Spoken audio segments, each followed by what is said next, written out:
1991 წლის 21 დეკემბერს რუსთაველზე დაწყებული სამოქალაქო ომი საშინელ განუკითხაობასა და ძალუმრევებაში გადაიზარდა. მაშინ ხალხს მშვიდად შინყოფნაც კი არ შეეძლო. ომისამართო ტყვია სახლებშიც აღწევდა. ქუჩაში სროლა კი დასწრებაზე იყო. 2 თებერვალს კი ჯერ კიდევ ცეცხლის ალში გახვეული თბილისის ცენტრში გამსახურდიას ხელისუფლების აღდგენას 50,000-ზე მეტი პროტესტანტი ითხოვდა. მაშინდელი თბილისის მეხსიერებიდან წაშლას ბევრი ჩვენგანი შეეცადა. მრავალი გაუბედურებული ოჯახი, დაანგრეული ქალაქები და რაიონები, ეკონომიკური კოლაფსი ის სახსოვარია, რომელიც საქართველოს სამოქალაქო ომმა დაუტოვა. გადავწყვიტეთ საქართველოს უახლესი, სუსხიანი და სისხლიანი ისტორია ზუსტად 15 წლის თავზე კიდევ ერთხელ გავიხსენოთ. ჩვენი მიზანი არ არის ჯერ კიდევ ბოლომდე მოუშვიშებელი ჭრილობების გაღიზიანება, არამედ იმის შეხსენება, რომ გზა პატიებისა და შენდობისკენ მონანიებაზე გადის. ასეთი საქციელის ჩამდენი კი ბოლო 15 წლის განმავლობაში არც თუ ბევრია. სოფელ მოსიძემ აღადგინა დახვრეტილი პროტესტის სასტიკი სურათი, რომელიც ზმათამკვლელი ომის პოლიგონად ქცეულ დედაქალაქში სუფევდა.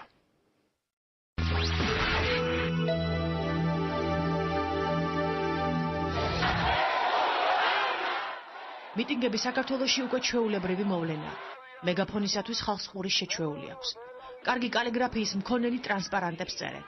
ორატორული ნიჭის პატრონები კი ახალ ლოზუნგებს გზადაგზა იგონებენ. ყველაფერი პიროვნების, იდეისა და პრინციპების დაცვის ეგიდით ხდება. 92 წლის 2 თებერვალს გამსახურდიას მომხრეებმა შეგროვება ვაგზლის მოედანზე იწყეს.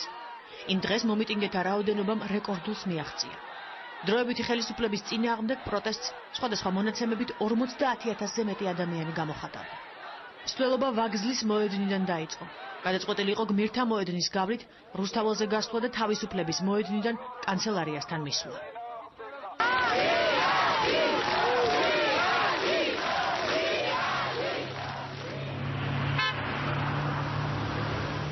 მშვიდობიანი მანიფესტაცია დაიძრა ყოფილი ჩელუსკინების ქუჩით, ცირკის მიმართულებით, რათა შემდეგ მისულიყო ეს მანიფესტაცია მთავრობის სახლთან ერთადერთი მოთხოვნით, კანონიერი ხელისუფლების აღდგენის მოთხოვნით. ცირკის მიმდებარე ტერიტორია გამსახურდიას მომხრეებს ავტობუსებით ჩახერგილი დახვდა. მიტინგის შესაჩერებლად გამოიყენეს წყლის ჭავლები, თუმცა ხალხის დაშლა ვერ მოხერხდა. ამ დროს ფერდობებზე ჩასაფრებულმა ნიღბიანებმა სროლის ბრძანება მიიღეს.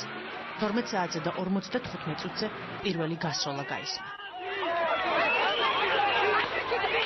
რაფთავარია, ჩვენ მაინც გვეგონა, რომ აი ამ 50,000 თუ 70,000 კაცი ამ ხელა მასას ხალხისას როგორ ესწრიან თქო, ვინ იფიქრებდა მაგას? ზურა შანიძე ზვიად გამსახურდიას მომხრეების ყველა მიტინგის მონაწილეა. ამ აქციებში მას განსაკუთრებული ფუნქციას ჰქონდა. შანიძე ყველაფერს ვიდეო ფირზე ასახავდა. მიტინგების ოპერატორისათვის 2 თებერვალი ძიმე გადასაღები აღმოჩნდა. ჩემ წინ იყო ეს მიცვალებული იდო და ვიზირში კი ვხედავდი. მე გადაღება მინდოდა, მაგრამ ისე გამიშეშთა ხელები, რომ კნოპკას ვერ დავაჭირე. აი ეს რაღაცნაირი შოკური მდგომარეობაში ვიყავი. როდესაც დაინახეს დაჭრილები, გარდაცვლილები, პირველ რიგში ხალხი შველოდა დაჭრილებს, გარდაცვლილებს, ცდილობდნენ რომ ისინი გაეყვანათ და შემდეგ რა თქმა უნდა ხალხი შეშინდა, უკან დაიხია და დაბრუნდა ამავე მიმართულებით, მაგრამ გზა იქაც ყოფილ კინოს სახლთან გადაკეტილი აღმოჩნდა. 92-ის 2 თებერვალს გამსახურდიას მომხრეების აქციის დახვრეტისას 9 ადამიანი დაიღუპა. მათ შორის ყველაზე უფროსი 70 წლის იყო, ყველაზე ახალგაზრდა 15-ის. დაჭრილთა და ჭყლეტაში დაშავებულთა რაოდენობამ 50-ს გადააჭრა. გამჭოლი ტყვია მოწყმული ასე მომხდა აი აქ ზურგში, მერე იტრიალა ტყვია. და ამომივარდა აგერა, გამოვარდა აგერა. და გამკრა აგერა ხაეს. ამოჭრილიცა. დაჭრილებს კვლავ მისდევდნენ, ავტომატების ჯერით მისდევდნენ, ნიღბოსტები მისდევდნენ მანქანებით, მისდევდნენ ბეტერებით და უშენდნენ ტყვიებს. 14 წლის წინ მიტინგზე შულთან ერთად მივიდა, თუმცა იქიდან მარტო დაბრუნდა. ისე მაქვს შენახული. არც გამირეცხია, არც ხელი მიხლია, აი ასეთი საროჭკი სნაიპერის ნასროლი ტყვია. აი ეს ერთი ტყვია აქვს მოხვედრილი ყელის არეში, საძილი არტერიაში და ეს ტყვია იყო სასიკვდილო.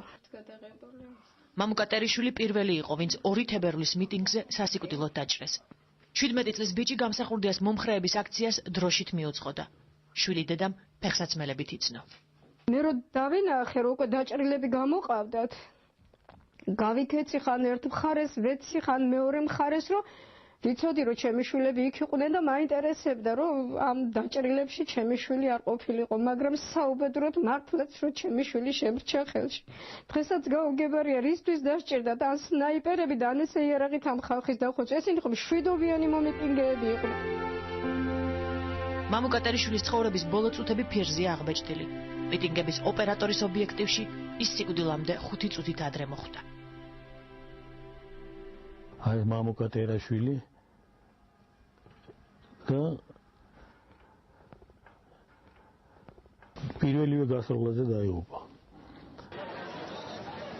ზურა შარიძე კამერით 92 წლის 3 იანვარს დიდუბის მეტროსთანაც იდგა. შედარებით მცირე რიცხოვან აქციაზე შეკრებილები ხუნტის წინააღმდეგ სკანდირებდნენ, როდესაც მოედანზე იარაღიანები გამოჩნდნენ.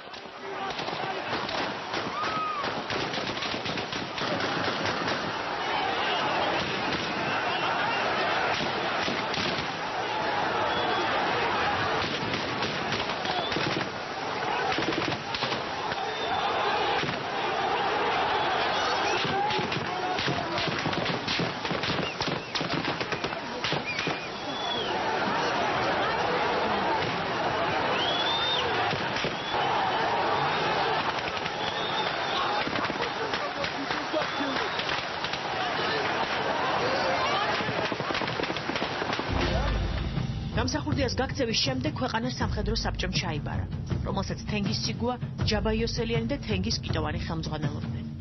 ამ დროისათვის კიტოვანისა და იოსელიანის დაქვემდებარებაში უკვე იყო დამოუკიდებელი შეიარაღებული ფორმირებები, გვარდია და მხედრიონი. მათ გარდა იარაღის ტარებისა და დამოუკიდებლად მოქმედების უფლება ჰქონდა თბილისის რამდენიმე საძმოსაც. 3 იანვრისა და 2 თებერვლის მიტინგების დაწყებაზე პასუხისმგებლობა არც ერთ დაჯგუფებას არ დაკისრებია.